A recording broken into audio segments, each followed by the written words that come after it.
بسم اللہ الرحمن الرحیم۔ غرض اس قصد کو کہتے ہیں کہ جس کی حاصل کرنے کے لیے کوئی کام کیا جائے، مثلا بازار جا کر کوئی چیز خریدنا۔ غایت وہ نتیجہ ہے جو اس پر مرتب ہوتا ہے، لہٰذا کسی چیز کو خریدنے کے لیے بازار جانا یہ غرض ہے، اور اس چیز کا خرید لینا یہ غایت ہے۔ معلوم ہوا کہ غرض اور غایت دونوں مصداق کے اعتبار سے ایک ہے، صرف ابتدا اور انتہا کا فرق ہے۔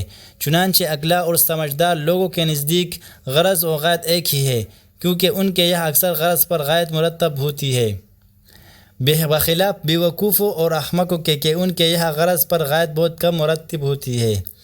مثلا اسٹیشن جانا تمہاری غرض ہے، تم اگر ہوشیار ہو تو اسی سڑک سے جاؤ گے جو اسٹیشن کو جاتی ہے، اس صورت میں یقیناً اسٹیشن پہنچ جاؤ گے۔